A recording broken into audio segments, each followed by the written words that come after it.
الله أكبر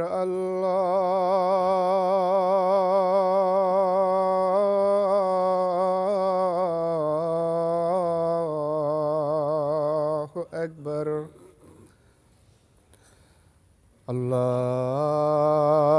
الله أكبر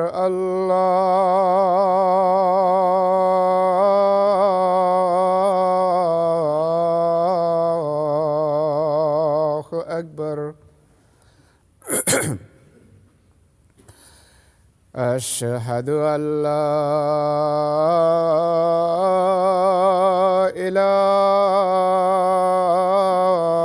إله إلا الله أشهد أن لا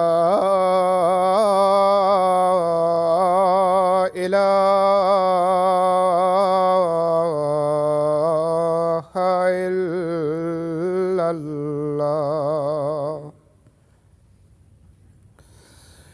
أشهد أن محمدًا رسول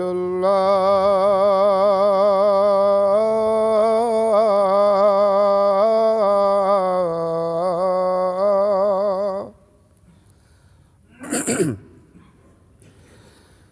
أشهد أن محمدًا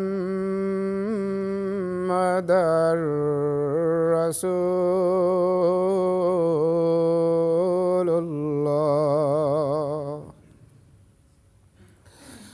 حي على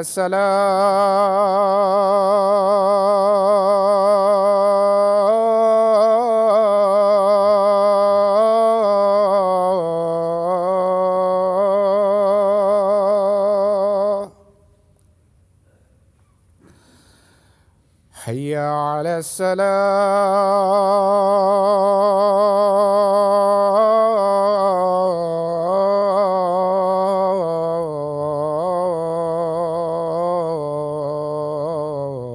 الصلاة حي على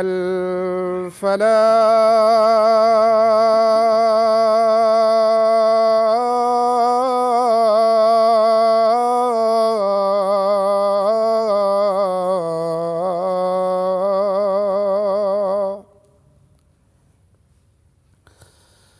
حي على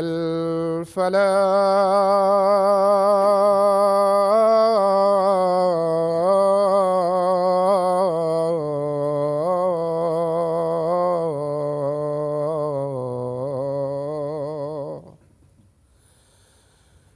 الله أكبر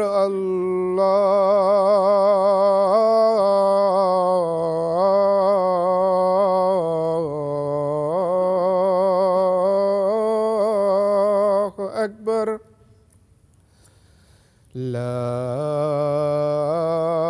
إله إلا الله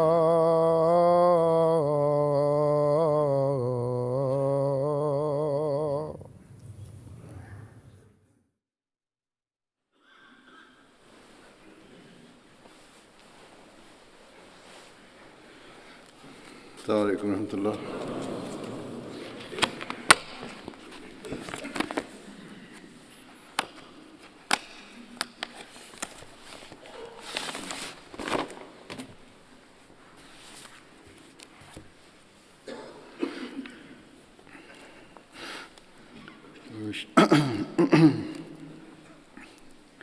أشهد أن لا إله إلا الله وحده لا شريك له وأشهد أن محمدًا عبده ورسوله أما بعد فأعوذ بالله من الشيطان الرجيم بسم الله الرحمن الرحيم الحمد لله رب العالمين الرحمن الرحيم مالك يوم الدين إياك نعبد وإياك نستعين اهدنا الصراط المستقيم صراط الذين أنعمت عليهم غير المغضوب عليهم ولا الضالين.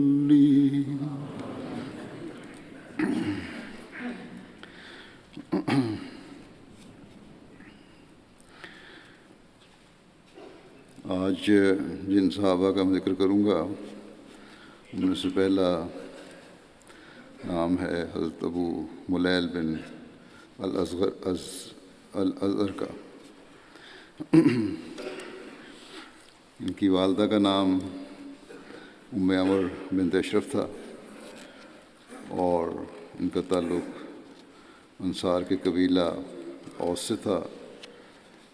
ان کو غزوہ بدر اور غزوہ احد میں شامل ہونے کی سعادت نصیب ہوئی. ایک روایت کے مطابق ان کے بھائی حضرت ابو حبیب بن اظہر بھی غزوہ بدر اور دیگر غزوات میں شامل ہوئے تھے.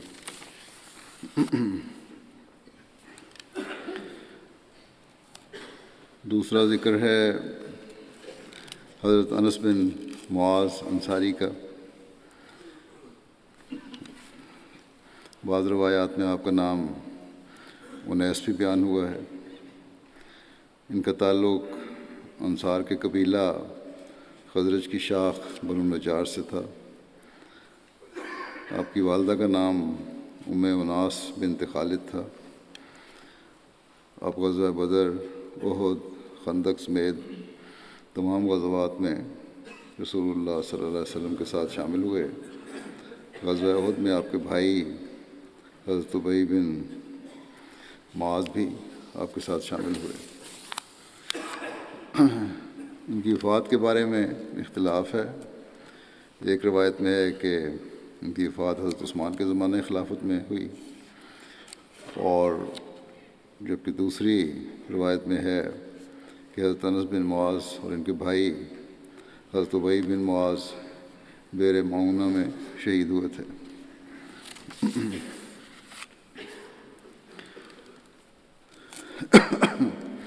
اگلا ذکر ہے حضرت ابو شیخ ابی بن ثابت رضی اللہ تعالیٰ عنہ کا. ان کی کنیت ابو شیخ تھی. حضرت ابی بن ثابت کا تعلق قبیلہ خزرج کی شاخ بنو عدی سے تھا. ان کی کنیت ابو شیخ تھی. ایک قول کے مطابق یہ کنیت آپ کے بیٹے کی تھی. ان کی والدہ کا نام سختہ بنت حارثہ تھا. حضرت ابی بن ثابت، حضرت حسان بن ثابت اور حضرت اوس بن ثابت کے بھائی تھے. یہ اب غزوہ بدر اور غزوہ احد میں شریک ہوئے اور ان کی وفات واقعہ بئر معونہ کی روز ہوئی.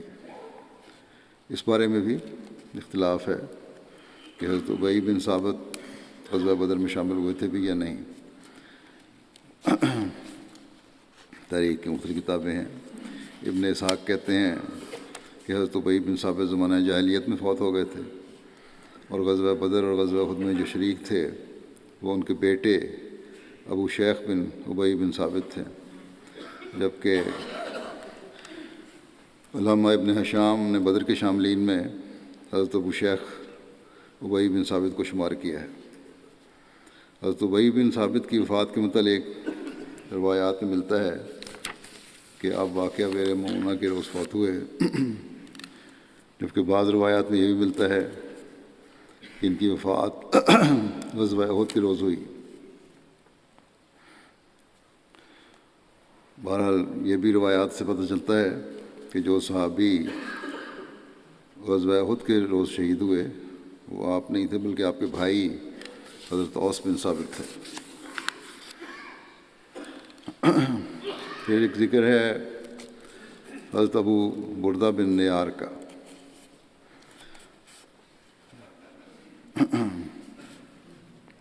کنیت ان کی ابو بردہ تھی۔ ابو بردہ اپنی کنیت سے مشہور تھے۔ ان کا نام ہانی تھا۔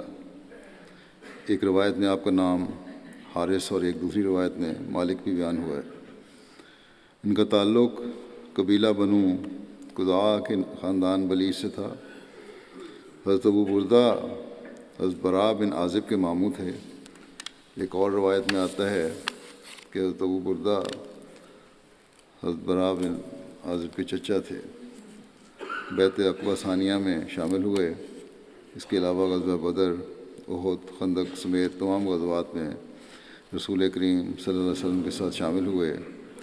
فتح مکہ کے دن بنو حارثہ کا جھنڈا حضرت ابو بردہ کے پاس تھا۔ حضرت ابو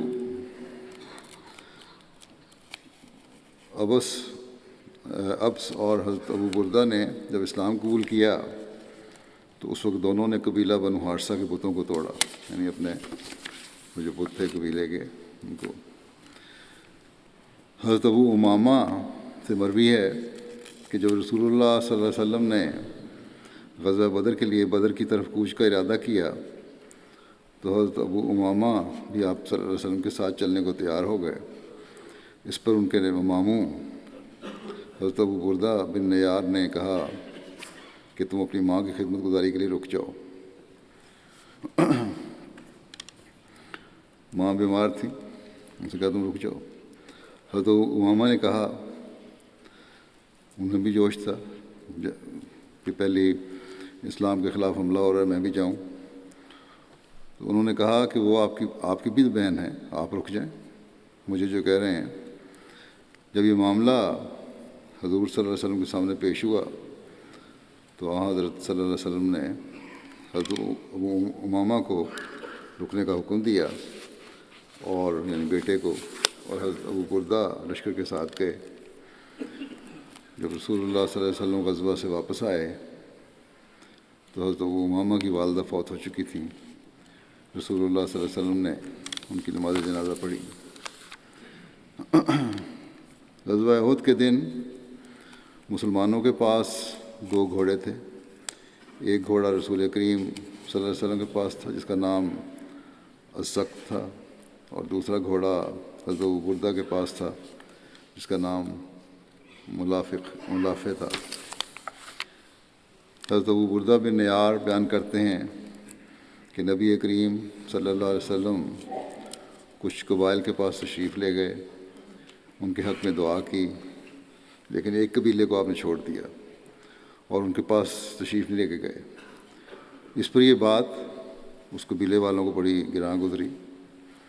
ان لوگوں نے اپنے ایک ساتھی کے کیا وجہ اس پر انہوں نے اپنے ایک ساتھی کے مال کی تلاشی لی تو اس کی چادر میں سے ایک ہار نکلا جو اس نے خیانت کرتے ہوئے لے لیا تھا۔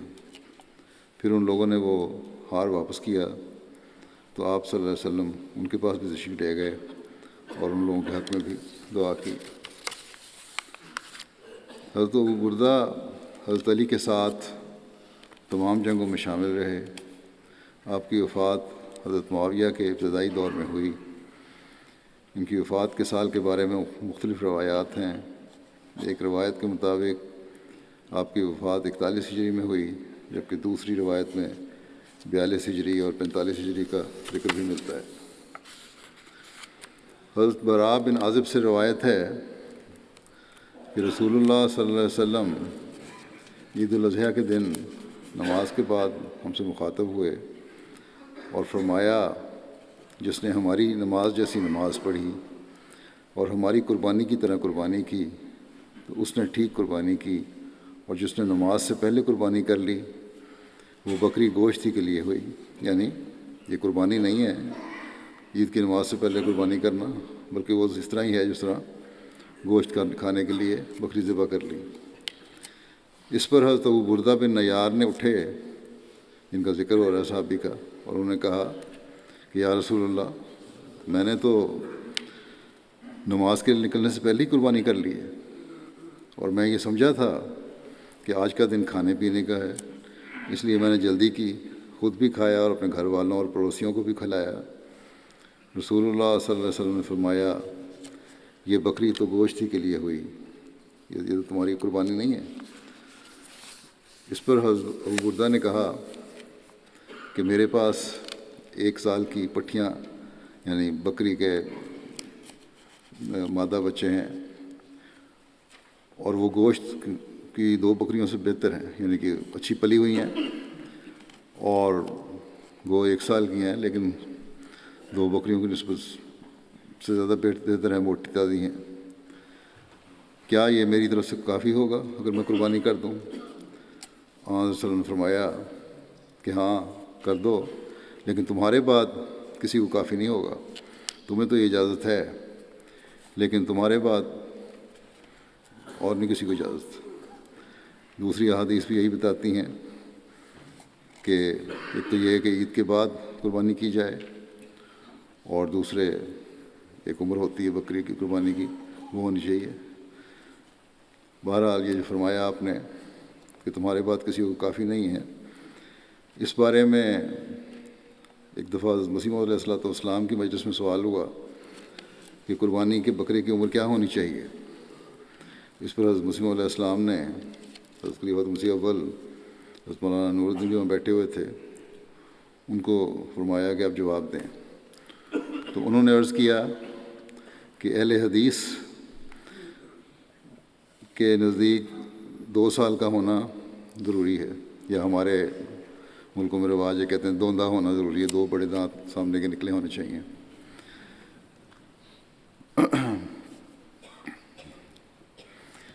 تو بہرحال اس وقت حضرت صلی اللہ علیہ وسلم نے جو فرمایا حضرت ابو بردہ کو کہ تمہاری قربانی تو میں قبول کرتا ہوں یہ اس 1 سال کے پٹھے کی، لیکن آئندہ کے لیے اور کسی کے لیے نہیں ہے، بلکہ جوان بکری یا بکرا ہونا چاہیے، اور یہی طریق جماعت میں رائج ہے، یہ ہماری فتوے میں ہے، جیسا کہ میں نے کہا حضرت مسیح علیہ السلام نے فرمایا ہے۔ پھر ذکر ہے حضرت اسد بن یزید کا۔ حضرت اسد کے والد کا نام یزید بن الفاقہ تھا، اور ان کا تعلق انصار کے قبیلہ خزرج کی شاخ بنو زریق سے تھا۔ آپ غزوہ بدر اور غزوہ احد میں رسول اللہ صلی اللہ علیہ وسلم کے ساتھ شامل تھے۔ علامہ ابن اسحاق نے اسد کے بجائے سعد بن یزید کا نام اصحاب بدر میں لکھا ہے۔ حضرت اسد بن یزید کے نام کے بارے میں مختلف آراء ہیں، بعض نے آپ کا نام سعد بن زید، سعید بن الفاقہ اور سعد بن یزید بیان کیا ہے۔ پھر ایک بدری صحابی تھے حضرت تمیم بن یار انصاری۔ حضرت تمیم کے والد کا نام یار تھا۔ آپ کا تعلق انصار کے قبیلہ خزرج کی شاخ بنو جدارہ بن عوف بن الحارث سے تھا۔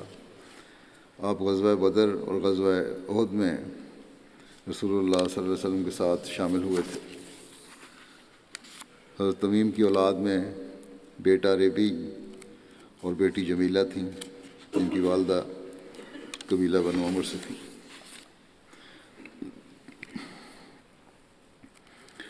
پھر جن صحابی کا ذکر ہے ان کا نام ہے حضرت اوس بن ثابت بن منذر، یہ بھی انصاری تھے، ان کی کنیت ابو شداد تھی۔ حضرت اوس کے والد کا نام ثابت تھا، آپ کی والدہ کا نام سختہ بنت حارثہ تھا۔ آپ مشہور صحابی حضرت شداد بن اوس کے والد تھے۔ آپ کا تعلق انصار کے قبیلہ بنو عمر بن مالک بن نجار سے تھا۔ یہ عقبہ ثانیہ میں شامل تھے، نیز جو ایمان لائے، غزوہ بدر اور غزوہ احد میں رسول اللہ صلی اللہ علیہ وسلم شامل ہوئے۔ حضرت حسان بن ثابت جو مشہور شاعر تھے، اور حضرت ابی بن ثابت آپ کے بھائی تھے۔ حضرت عثمان بن عفان جب مدینہ ہجرت کر کے آئے تو ان کے ہاں ان کا قیام ہوا، اور حضرت صلی اللہ علیہ وسلم نے حضرت عثمان بن عفان اور حضرت اوس کے درمیان مواخات قائم فرمائی۔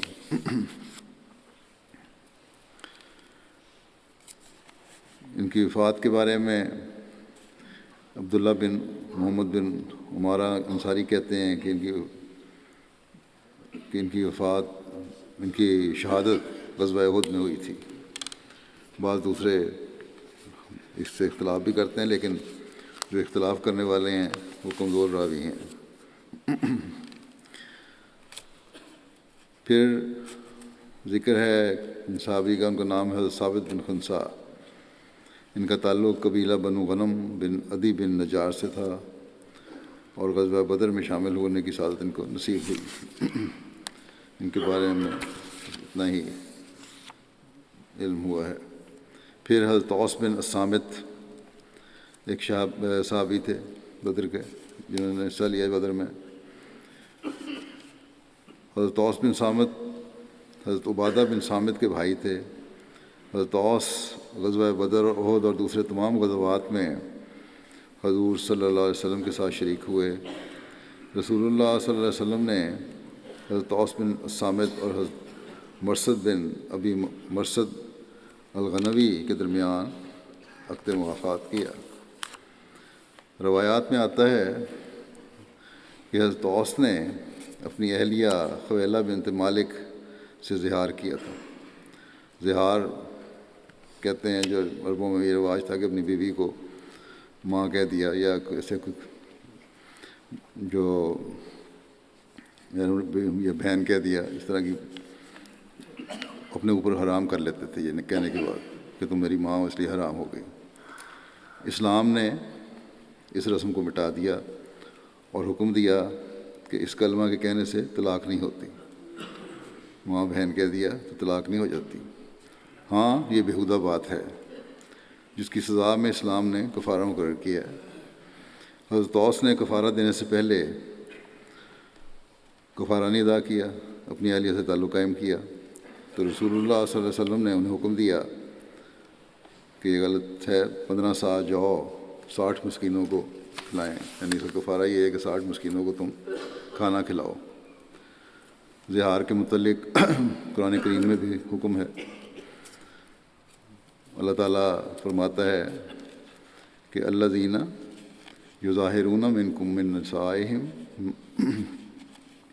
نسائہم ما ہن امہاتہم ان امہاتہم الا اللائی ولدنہم وانہم لیقولون منکرا من القول وزورا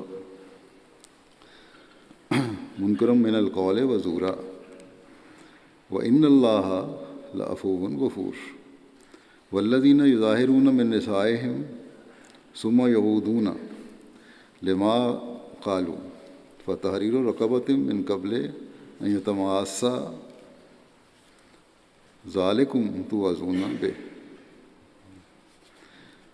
وَاللَّهُ بِمَا تَعْمَلُونَ خَبِيرٌ وَمَن لَّمْ يَجِدْ فَصِيَامُ شَهْرَيْنِ مُتَتَابِعَيْنِ من قبل أن يتماسا فمن لم يستطع فإطعام 60 مسكينا ذلك لتؤمنوا بالله ورسوله وتلك حدود الله وللكافرين عذاب أليم۔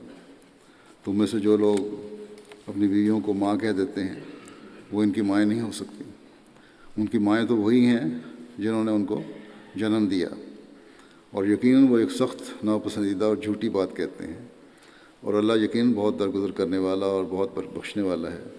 اور وہ لوگ جو اپنی بیویوں کو ماں کہہ دیتے ہیں، پھر جو کہتے ہیں اس سے رجوع کر لیتے ہیں، تو پیشتر یعنی پہلے ماں کہہ دیا پھر کہہ دیا وہ غلطی ہو گئی، تو پیشتر اس کے کہ وہ دونوں ایک دوسرے کو چھوئیں، ایک گردن کا آزاد کرنا ہے، یعنی اس زمانے میں تو غلام ہوتے تھے، ایک غلام کو آزاد کرو، جس کی تمہیں اللہ تعالیٰ فرماتا ہے یہ وہ ہے جس کی تمہیں نصیحت کی جاتی ہے، اور اللہ جو تم کرتے ہو اسے ہمیشہ باخبر رہتا ہے۔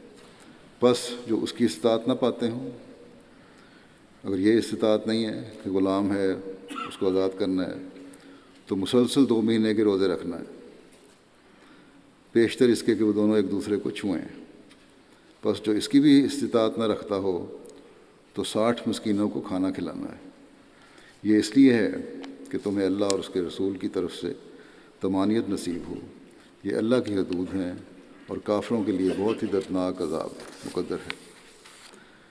اس کا ترجمہ حضرت مسیح علیہ السلام نے بھی ہم فرمایا ہے کہ جو شخص اپنی عورت کو ماں کہہ بیٹھے تو وہ حقیقت میں اس کی ماں نہیں ہو سکتی، ان کی مائیں وہی ہیں جن سے وہ پیدا ہوئے، سو یہ ان کی بات نامعقول اور سراسر جھوٹ ہے، اور خدا معاف کرنے والا اور بخشنے والا ہے۔ اور جو لوگ ماں کہہ بیٹھیں اور پھر رجوع کریں تو اپنی عورت کو چھونے سے پہلے ایک گردن آزاد کر دیں، یہی خدائے خبیر کی طرف سے نصیحت ہے۔ اگر گردن آزاد نہ کر سکیں تو اپنی عورت کو چھونے سے پہلے 2 مہینے کے روزے رکھیں، اور اگر روزے نہ رکھ سکیں تو 60 مسکینوں کو کھانا کھلاویں۔ حضرت خویلہ بنت مالک بن ثعلبہ سے روایت ہے کہ بیوی سے ان کی کہ میرے شوہر اوس بن صامت نے مجھ سے زہار کیا، تو میں رسول اللہ صلی اللہ علیہ وسلم کے پاس شکایت لے کر گئی، اور رسول اللہ صلی اللہ علیہ وسلم اس کے بارے میں مجھے فرما رہے تھے کہ اللہ کا تقوی اختیار کر، وہ تیرا چچا زاد بھائی بھی ہے۔ مجھے اپنی بات پر اصرار رہا یہاں تک کہ قرآن کی یہ آیت نازل ہوئی۔ انہوں نے کہا ماں ہے، انہوں نے کہا ماں کس طرح ہو سکتی، چچا زاد بھائی بھی ہے تمہارا، وہ بیوی ہو تم اس کی۔ کہتی میں نے بہرحال اس بات پر اصرار کیا یہاں تک کہ قرآن کی یہ آیت نازل ہوئی کہ قد سمع اللہ قول التی تجادلک فی زوجہا، قد سمع اللہ قول التی تجادلک فی زوجہا، کہ اللہ نے اس عورت کی بات سن لی جو آپ سے اپنے شوہر کے بارے میں جھگڑ رہی تھی۔ آپ صلی اللہ علیہ وسلم نے فرمایا وہ یعنی تیرا خاوند ایک غلام آزاد کرے۔ اب اس کی سزا یہ ہے جو قرآن شریف کا جس طرح حکم ہے اس کی بہت ساری تفصیل ہے، بیان ہو چکی پہلے کہ ایک غلام کو آزاد کرو۔ کہتی ہیں میں نے اس پہ عرض کیا کہ اس کی طاقت نہیں ہے، اس نے کہاں سے لے، تو غریب آدمی ہے۔ آپ نے فرمایا پھر 2 مہینے کے لگاتار روزے رکھے۔ میں نے عرض کیا کہ یا رسول اللہ اس کی عمر ایسی ہے کہ وہ لگاتار روزے بھی نہیں رکھ سکتا، اس کی سکت نہیں ہے اس میں۔ تو آپ نے فرمایا تو پھر وہ 60 مسکینوں کو کھانا کھلائے۔ اس پر میں نے عرض کیا کہ اس کے پاس تو مال بھی کوئی نہیں ہے، اس کے پاس کچھ نہیں ہے جس سے وہ صدقہ دے۔ خویلہ کہتی ہیں کہ تبھی اس وقت میں بیٹھی ہوئی تھی تو کھجور کا ایک تھیلا آیا، آن وسلم کی خدمت میں کسی نے پیش کیا، تو میں نے عرض کیا کہ یا رسول اللہ میں کھجوروں کے دوسرے تھیلے کے ساتھ اس کی مدد کروں گی، یعنی اگر یہ مجھے مل جائے تو ایک اور تھیلا انتظام ہو سکتا ہے۔ آپ نے فرمایا ٹھیک ہے، جا اس کو لے جا، یہ تھیلا لے جاؤ اور اس میں سے اس کی طرف سے 60 مسکینوں کو کھلاؤ، اور پھر اپنے چچا کے بیٹے کے پاس جاؤ، یعنی اپنے خاوند کے پاس جاؤ، کوئی ماں نہیں ہے تمہاری بنی تم اس سے کہنے سے۔ ان صحابہ کی جو بیان ہوتی سیرت، بعض مسائل بھی ساتھ ساتھ حل ہو جاتے ہیں۔ حضرت ابن عباس کا بیان ہے کہ سب سے پہلا زہار جو اسلام میں ہوا یہ کہنے کا بیوی کو ماں، وہ حضرت اوس بن صامت کا تھا۔ ان کے نکاح میں ان کی چچا کی بیٹی تھیں، ان سے انہوں نے زہار کیا تھا۔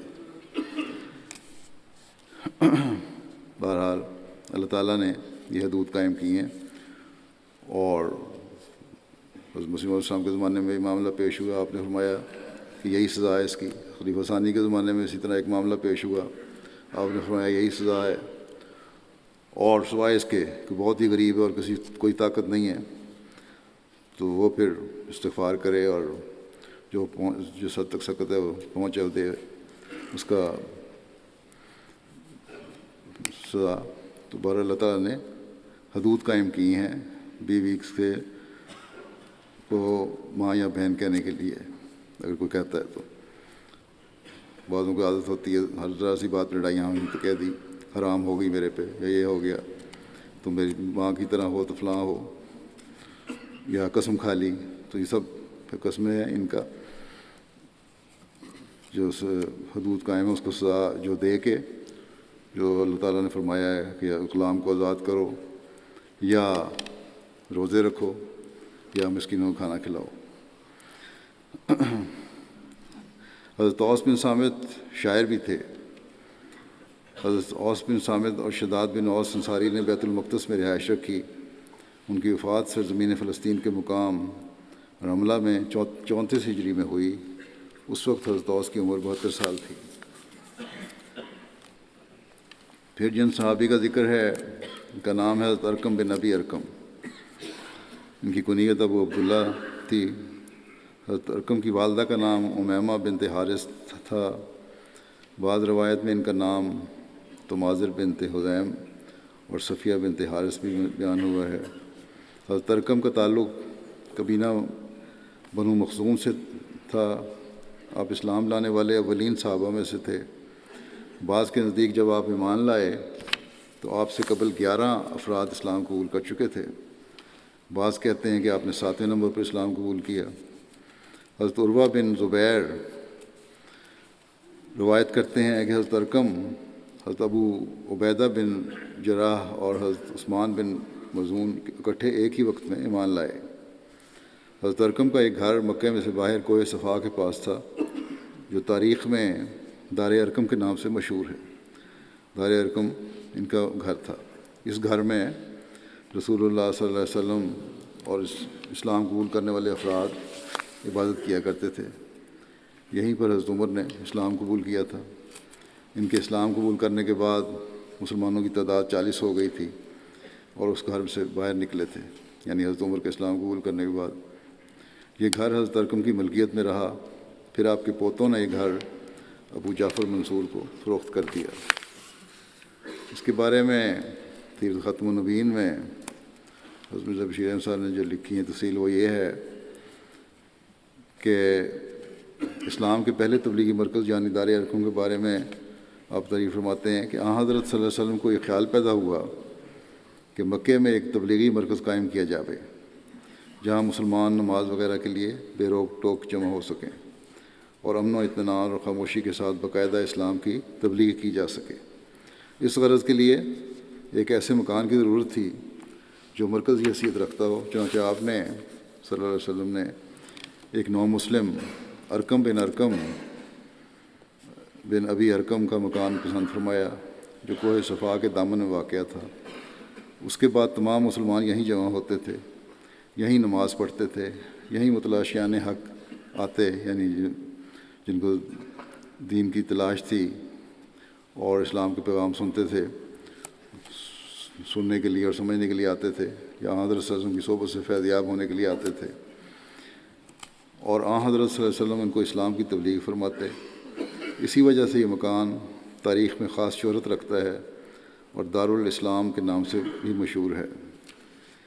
حضرت صلی اللہ علیہ وسلم نے قریباً 3 سال تک دار ارقم میں کام کیا، یعنی بعثت کے 4تھے سال آپ نے اسے اپنا مرکز بنایا اور 6ٹھے سال کے آخر تک آپ نے اس میں اپنے اس مشن کو جاری رکھا.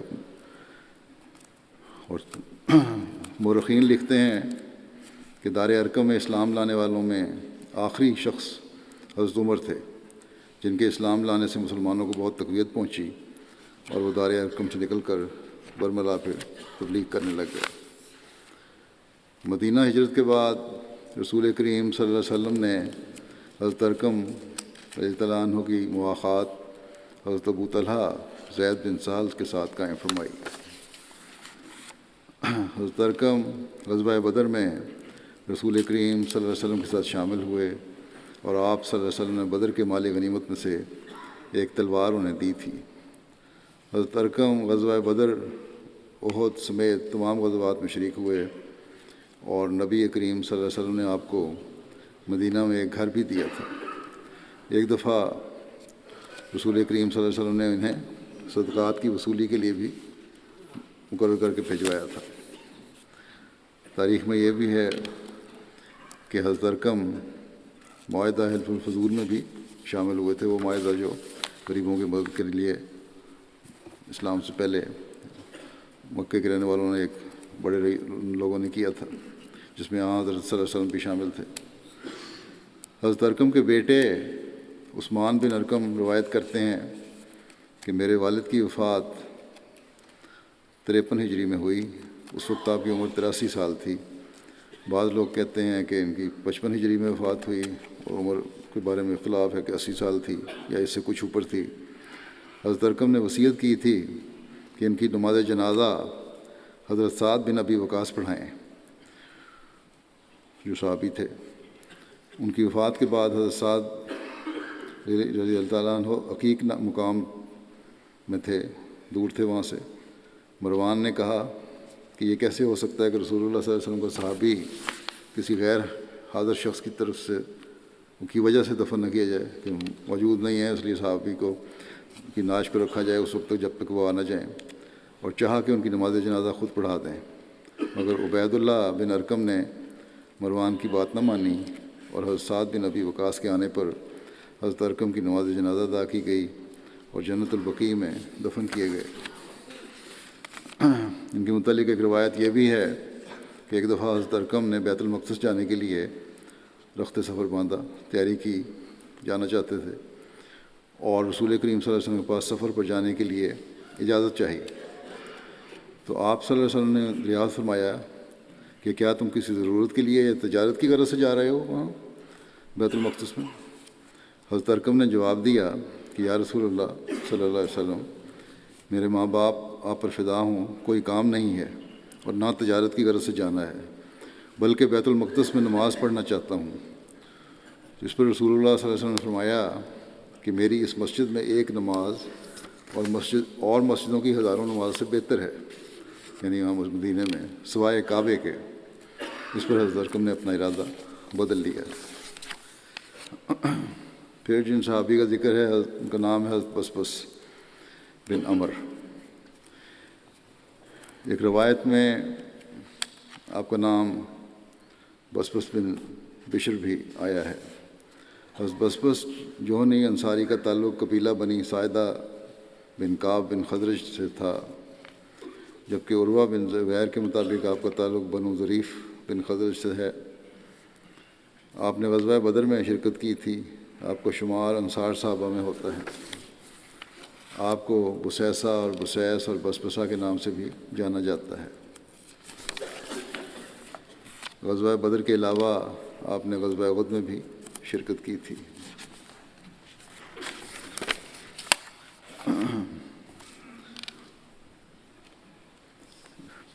مدینہ سے غزوہ بدر کے لیے مدینہ سے نکلنے کا ذکر کرتے ہوئے سیرت خاتم النبیین میں حضرت بشیر احمد صاحب نے لکھا ہے کہ مدینہ سے نکلتے ہوئے آپ صلی اللہ علیہ وسلم نے اپنے پیچھے عبداللہ بن ام مکتوم کو مدینہ کے امیر مقرر کیا تھا، مگر جب آپ روحا کے مقام کے قریب پہنچے، جو مدینہ سے 36 میل کے فاصلے پر ہے، تو غالباً اس خیال سے کہ عبداللہ ایک نابینا آدمی ہیں اور لشکر قریش کی آمد کی خبر کا تقاضا ہے کہ آپ کے پیچھے مدینہ کا انتظام مضبوط رہے، آپ نے ابو لبابہ بن منذر کو مدینہ کا امیر مقرر کر کے واپس بھجوا دیا، اور عبداللہ بن ام مکتوم کے متعلق حکم دیا کہ وہ صرف امام الصلاۃ رہیں، مگر انتظامی کام ابو لبابہ سے انجام دیں۔ مدینہ کی لکھتے ہیں کہ مدینہ کی بالائی آبادی یعنی قبا کے لیے آپ نے عاصم بن عدی کو الگ امیر مقرر فرمایا۔ اسی مقام سے آپ نے جو یہاں سے جب عمراء بھیجے تھے مقرر فرمائے یا تبدیلیاں کی، یہاں سے آپ نے بسیس اور یعنی بسبس اور عدی نامی 2 صحابیوں کو دشمن کی حرکات و سکنات کا علم حاصل کرنے کے لیے بدر کی روانہ فرمایا اور حکم دیا کہ وہ بہت جلد خبر لے کر واپس آئیں۔ 2 ہفتے پہلے خطبے میں حضرت عدی بن ابی ذغبا کے ذکر میں اس واقعہ کا ذکر ہو چکا ہے جو بھیجا گیا تھا۔ اس میں حضرت بسبس اور حضرت عدی بن ذغبا دونوں شامل تھے۔ جب یہ بدر کے مقام پر پہنچے خبر لینے کے لیے، تو وہاں حضرت بسبس بن عمر اور حضرت عدی بن رغبا نے کنویں کے قریب ایک ٹیلے کے پاس اپنے اونٹ بٹھا کر اپنی مشقیں لیں اور کنویں سے پانی بھرا اور پیا بھی وہاں۔ اس دوران انہوں نے وہاں دو عورتوں کو باتیں کرتے سنا جو ایک کسی قافلے کے آنے کے بارے میں باتیں کر رہی تھیں۔ وہاں ایک شخص بھی کھڑا تھا۔ بہرحال یہ دونوں واپس آئے اور حضرت صلی اللہ علیہ وسلم کو ان عورتوں کی باتوں کے بارے میں بتایا کہ وہ قافلے کے آنے کے بارے میں اس طرح باتیں کر رہی تھی۔ وہ شخص جو وہاں کھڑا تھا اس کا نام مجدی تھا، یہ تفصیل میں پہلے بیان کر چکا ہوں۔ تو اگلی صبح لکھتے ہیں مورخ کہ ابو سفیان وہاں پہنچا جبکہ قافلہ بھی وہاں آیا ہوا تھا۔ اس نے مجدی سے پوچھا کہ اے مجدی، کیا تو نے ایسے کسی شخص کو دیکھا ہے جو یہاں جاسوسی کے لیے آیا ہو؟ اور ساتھ یہ بھی کہا کہ اگر تو ہم سے دشمن کا حال چھپائے گا تو قریش میں سے کبھی کوئی بھی شخص تجھ سے صلح نہیں کرے گا۔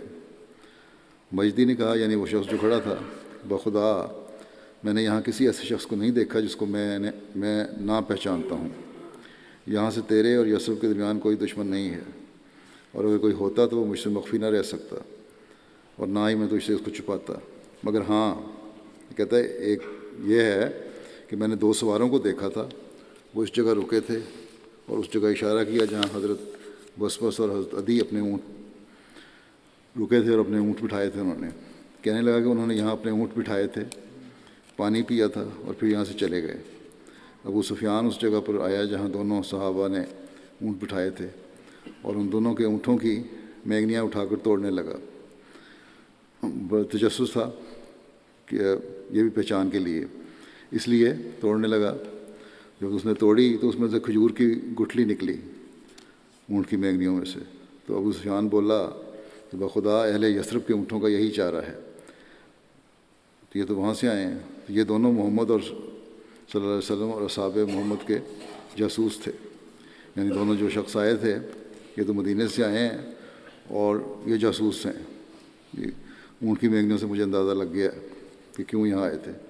کہنے لگا کہ مجھے لگتا ہے کہ لوگ بہت قریب ہیں۔ اس کے بعد وہ وہاں سے جلدی اپنے قافلے کو لے کر روانہ ہو گیا۔ ان عربوں کو اس زمانے میں جاسوسی کے بھی انداز تھے اور اندازے لگانے کا بھی بڑا ملکہ تھا۔ اس کے ذکر میں، بدر کی جنگ کے ذکر میں سیرت خاتم النبیین میں یہ لکھا ہے مرزا بشیر احمد صاحب نے کہ جب آپ صلی اللہ علیہ وسلم بدر کے قریب پہنچے تو کسی خیال کے ماتحت جس کا ذکر روایات میں نہیں ہے، آپ حضرت ابوبکر صدیق کو اپنے پیچھے سوار کر کے اسلامی لشکر سے کچھ آگے نکل گئے۔ اس وقت آپ کو ایک بوڑھا بدوی ملا جس سے آپ کو باتوں باتوں میں یہ معلوم ہوا کہ اس وقت قریش کا لشکر بدر کے بالکل پاس پہنچا ہوا ہے۔ آپ یہ خبر سن کر واپس تشریف لے آئے اور حضرت علی اور زبیر بن عوام اور سعد بن وقاص وغیرہ کو دریافت حال کے لیے آگے روانہ فرمایا، اور ایک روایت کے مطابق بھیجے جانے والوں میں حضرت بسبس بھی شامل تھے۔ پہلے تو یہ لوگ گئے تھے قافلے کی خبر لینے کے لیے، اب جو پتہ لگا کہ لشکر آ رہا ہے تو اس لشکر کی خبر لینے کے لیے ان کو بھیجا، جن لوگوں کو ان میں یہ شامل تھے۔ جب یہ لوگ بدر کی وادی میں گئے تو اچانک کیا دیکھتے ہیں کہ مکے کے چند لوگ ایک چشمے سے پانی بھر رہے تھے۔ ان صحابیوں نے ان پر جماعت پر حملہ کر کے ان میں سے ایک حبشی غلام کو پکڑ لیا اور اسے حضرت صلی اللہ علیہ وسلم کے پاس لے آئے۔ جب وہ لے کے آئے اس وقت حضرت صلی اللہ علیہ وسلم نماز میں مصروف تھے۔ صحابہ نے یہ دیکھ کر کہ حضرت صلی اللہ علیہ وسلم تو نماز میں مصروف ہیں، خود اس غلام سے پوچھنا شروع کیا کہ ابو سفیان کا قافلہ کہاں ہے۔ یہ حبشی غلام چونکہ لشکر کے ہمراہ آیا تھا، وہ تو اس لشکر کے ہمراہ آیا تھا جو بدر پہ حملے کے لیے کی جنگ کے لیے آ رہا تھا، اس کو قافلے کا تو علم نہیں تھا اور قافلے سے وہ بے خبر تھا۔ اس نے جواب میں کہا کہ ابو سفیان کا تو مجھے علم نہیں ہے، البتہ ابو الحکم یعنی ابو جہل اور عتبہ اور شیبہ اور امیہ وغیرہ اس وادی کے دوسرے کنارے ڈیرا ڈالے پڑے ہیں۔ صحابہ نے جن کا میلان ان کو تو صرف قافلے کا پتہ تھا نا، یہی اندازہ تھا اور یہی انہوں نے دماغ میں بٹھایا ہوا تھا، تو انہوں نے یہی سمجھا کہ یہ جھوٹ بول رہا ہے اور دیدہ دانستہ قافلے کی خبر کو چھپانا چاہتا ہے۔ جس پر بعض لوگوں نے اسے کچھ مارا پیٹا بھی، زود کوب کیا، زد و کوب کیا، لیکن جب وہ اسے مارتے تھے وہ ڈر کے مارے کہہ دیتا تھا کہ اچھا میں بتاتا ہوں، اور جب اسے چھوڑ دیتے تو پھر وہی پہلا جواب دیتا تھا کہ مجھے ابو سفیان کا علم نہیں ہے، اس کے قافلے کا، ہاں البتہ ابو جہل ایک لشکر لے کے آ رہا ہے اور وہ پاس ہی موجود ہے۔ حضرت صلی اللہ علیہ وسلم نے یہ باتیں سنی تو آپ نے جلدی سے نماز سے فارغ ہو کر صحابہ کو مارنے سے روکا اور فرمایا کہ جب وہ سچی بات بتاتا ہے تم اسے مارتے ہو اور جھوٹ کہنے لگتا ہے تو چھوڑ دیتے ہو۔ پھر آپ نے خود نرمی کے ساتھ اسے دریافت فرمایا کہ لشکر اس وقت کہاں ہے؟ اس نے جواب دیا اس وقت سامنے والے ٹیلے کے پیچھے ہے۔ آپ نے پوچھا کہ لشکر میں کتنے آدمی ہیں؟ اس نے جواب دیا کہ بہت ہیں مگر پوری تعداد مجھے معلوم نہیں ہے۔ آپ نے فرمایا اچھا یہ بتاؤ کہ ان کے لیے ہر روز کتنے اونٹ ذبح ہوتے ہیں کھانا کھانے کے لیے؟ اس نے کہا کہ 10 ہوتے ہیں، 10 اونٹ اس قافلے کے لیے ہوتے ہیں ذبح، سامان کے علاوہ کھانے پینے کا بھی اتنا سامان لے کے آئے تھے۔ تو آپ صلی اللہ علیہ وسلم نے صحابہ کی طرف متوجہ ہو کر فرمایا کہ یہ 10 اونٹ ذبح ہوتے ہیں، اس کا مطلب ہے کہ 1000 آدمی ان کے ساتھ آئے ہیں، اور حقیقتاً وہ اتنے ہی لوگ تھے۔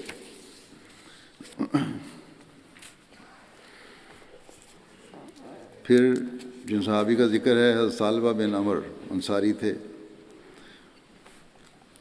حضرت ثعلبہ کا تعلق قبیلہ بنو نجار سے تھا۔ آپ کی والدہ کا نام کبشہ تھا جو کہ مشہور شاعر حضرت حسان بن ثابت کی بہن تھیں۔ حضرت ثعلبہ غزوہ بدر سمیت تمام غزوات میں حضرت صلی اللہ علیہ وسلم کے ہمراہ شریک ہوئے۔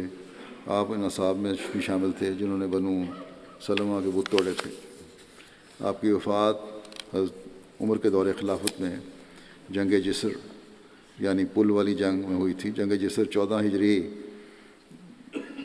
جو تبری میں 13 ہجری کا درج ہے، یہ جنگ ہوئی تھی ایرانیوں کے ساتھ۔ اس جنگ میں دونوں فریق یعنی حضرت ابو عبید کی نگرانی میں مسلمانوں کا لشکر اور بہمن جازویہ کی نگرانی میں ایرانی فوج دریائے فرات پر آمنے سامنے تھیں۔ دریا کو عبور کر کے جنگ کرنے کے لیے ایک جسر یعنی پل بنایا گیا تھا، اسی مناسبت سے اسے جنگ جسر کہا جاتا ہے۔ بعض کے نزدیک ان کی وفات حضرت عثمان کے دور خلافت میں مدینے میں ہوئی تھی۔ پھر جن صحابی کا ذکر ہے ان کا نام ہے حضرت ثعلبہ بن غنمہ۔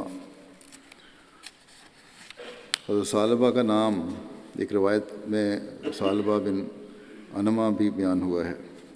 حضرت ثعلبہ کی والدہ کا نام جہیرہ بنت قین تھا۔ آپ کا تعلق انصار کے قبیلے بنو سلمہ سے تھا۔ حضرت ثعلبہ ان 70 اصحاب میں شامل تھے جنہوں نے بیعت عقبہ ثانیہ میں حضور صلی اللہ علیہ وسلم کے ہاتھ پر بیعت کی تھی۔ حضرت ثعلبہ جب ایمان لائے تو آپ نے حضرت معاذ بن جبل اور حضرت عبداللہ بن انیس نے مل کر بنو سلمہ کے بت توڑے، یعنی اپنے قبیلے کے ہی۔ آپ نے غزوہ بدر، احد اور خندق میں شریک ہوئے۔ آپ غزوہ بدر، احد اور خندق میں شریک ہوئے، اور غزوہ خندق میں حبیرہ بن ابی وہب نے حضرت ثعلبہ کو شہید کیا۔ ایک روایت کے مطابق حضرت ثعلبہ غزوہ خیبر کے موقع پر شہید ہوئے تھے۔ پھر جن صحابی کا ذکر ہے ان کا نام ہے حضرت جابر بن خالد۔ حضرت جابر بن خالد کا تعلق انصار کے قبیلہ بنو دینار سے تھا۔ حضرت جابر بن خالد غزوہ بدر اور احد میں شامل ہوئے تھے۔ پھر ایک صحابی ہیں حضرت حارث بن نعمان بن امیہ، انصاری تھے۔ حضرت حارث کا تعلق انصار کے قبیلہ اوس سے تھا۔ آپ غزوہ بدر اور غزوہ احد میں رسول اللہ صلی اللہ علیہ وسلم کے ساتھ شامل ہوئے۔ آپ حضرت عبداللہ بن جبیر اور حضرت خوات بن جبیر کے چچا تھے۔ جنگ صفین کے موقع پر حضرت علی کی طرف سے شامل ہوئے تھے۔ پھر حضرت حارث بن انس انصاری ہیں۔ ان کی والدہ کا نام حضرت ام شریک تھا اور والد انس بن رافع تھے۔ آپ نے بھی والدہ نے بھی اسلام قبول کیا اور رسول اللہ صلی اللہ علیہ وسلم کی بیعت سے مشرف ہوئی تھیں۔ حضرت حارث کا تعلق قبیلہ اوس کی شاخ بنو عبد اشل سے تھا۔ غزوہ بدر اور احد میں شامل ہوئے تھے اور غزوہ احد میں آپ کی شہادت نصیب ہوئی۔ حضرت حارث ان چند اصحاب میں سے تھے جو غزوہ احد میں حضرت عبداللہ بن جبیر کے ساتھ درے پر ڈٹے رہے اور جام شہادت نوش کیا۔ پھر حضرت حریث بن زید انصاری تھے ایک صحابی، ان کا روایت میں ان کا نام زید بن ثعلبہ بھی بیان ہوا ہے۔ حضرت حریث کا تعلق قبیلہ خزرج کی شاخ بنو زید بن حارث سے تھا۔ آپ اپنے بھائی حضرت عبداللہ کے ساتھ غزوہ بدر میں شامل ہوئے تھے، جنہیں اذان کی بابت رویا دکھائی گئی تھی۔ آپ غزوہ احد میں بھی شامل ہوئے تھے، ان کے بھائی کو بھی اذان کے بارے میں بتایا گیا تھا الفاظ۔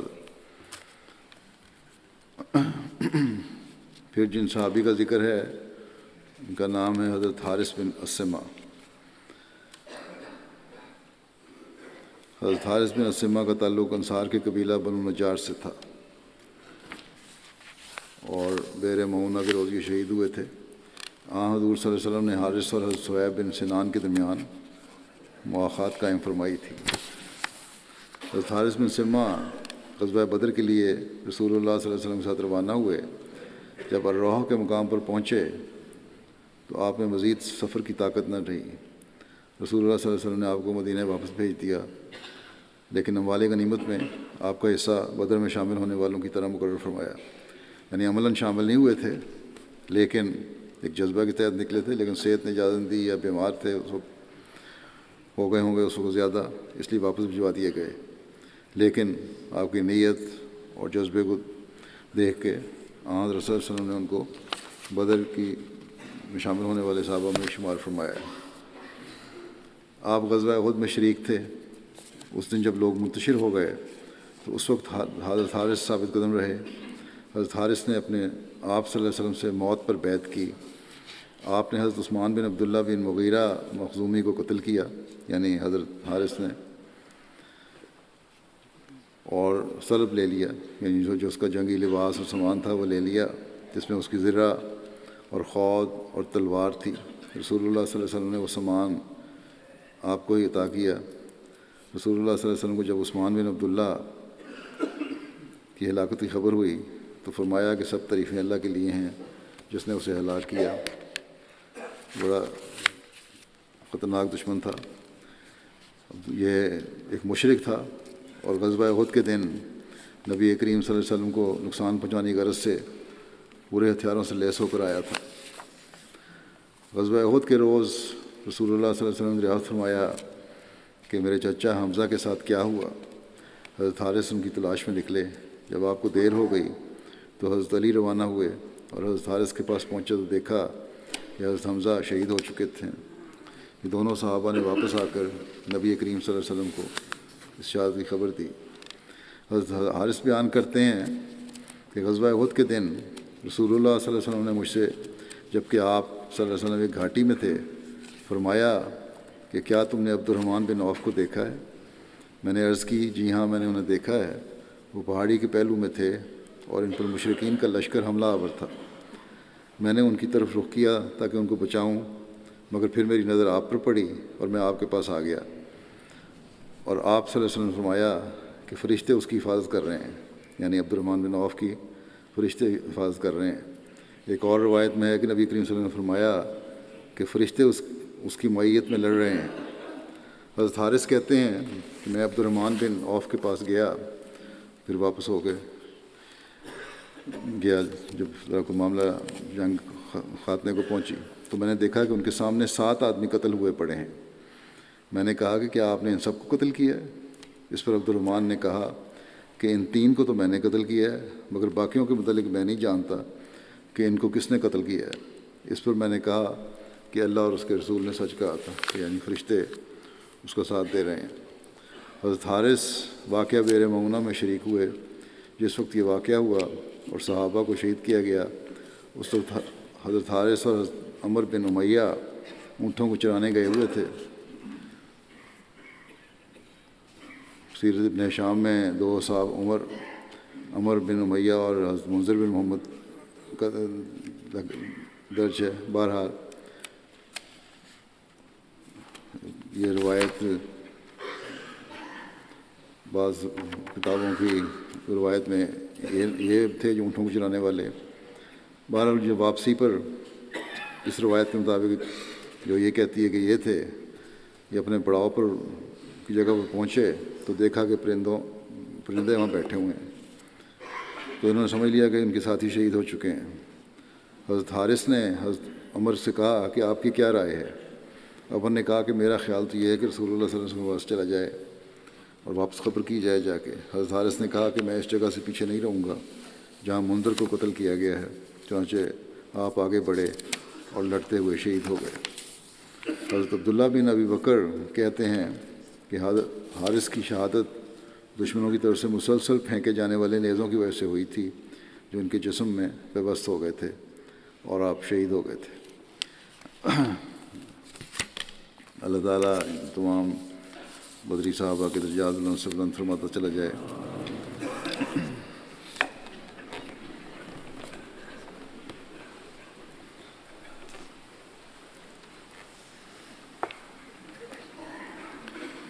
الحمد لله نحمده ونستعينه ونستغفره ونؤمن به ونتوكل عليه ونعوذ بالله من شرور أنفسنا ومن سيئات أعمالنا من يهده الله فلا مضل له ومن يضلل فلا هادي له ونشهد أن لا إله إلا الله ونشهد أن محمدا عبده ورسوله عباد الله رحمكم الله إن الله يأمر بالعدل والإحسان وإيتاء ذي القربى وينهى عن الفحشاء والمنكر والبغي يعظكم لعلكم تذكرون اذكروا الله يذكركم وادعوه يستجب لكم ولذكر الله أكبر